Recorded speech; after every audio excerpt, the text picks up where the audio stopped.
reklama terturada reklamalarni 139 ming qo'ygan bir paytimizda o'zimiz Toshloqda oldi Devo Baraka kiyim magazinida narxlarni bangalab tashlabdilar. Mana shu ko'rib turgan oyoq kiyimlarini 80 ming so'mdan berib olaman deyapti. Bunisini 160 ming so'm deyapti. Mana shu ko'rib turgan telebaz ustozimiz nechta pul o'ylaysizlar? 270 ming so'm. Bunaqasi faqat Devo Barakada bo'ladi.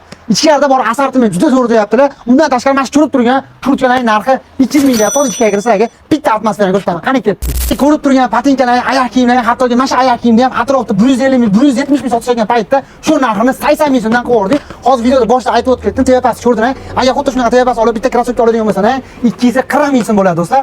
Mana shu ko'rib turgan dvoykalar ham bor, necha xil razmerda bor deyotganlar uchun xohlasangiz biz razmerimizni, xohlasangiz berilgan razmerda ham bor. Ustimdan ko'rib turibsiz, haqiqatan zo'r.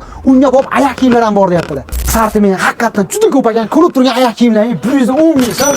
Agar xuddi shunisini olib turib, ustimdan oladigan bo'lsangiz 270 ming so'm bo'ladi. Bu etiklarni ham ko'rsatmasam bo'lmaysa, qani ketdi. Ko'rib turgan butsalarning narxi 200 ming so'mdan sotilgan paytda 130 ming so'mdan Sarakanovskasi bilan berib olaman deyapti. Orqamdagi patenkalarning narxi 110 ming. Siz o'ylagandek unaqa mexi yo'q demanglar. Mexli, zimli bo'ladi. Haqiqatan qiziqayotgan bo'lsangiz, pastda nomer qoldiraman. Aloqaga chiqsa bu joyda manzil qayerda deganlar uchun xoslarga manzilni ko'rsataman. Qani ketdi. Manzilga keladigan bo'lsa do'stlar, o'zimizni Toshloq tumanida Devo Tekstilda ro'parasida Devo Baraka bo'ladi. Mana shu videoda kiyinaman degan do'stlarga tashlab berib, videoga bitta like bosib, obuna bo'lishingizni istarman. Sog' bo'ling.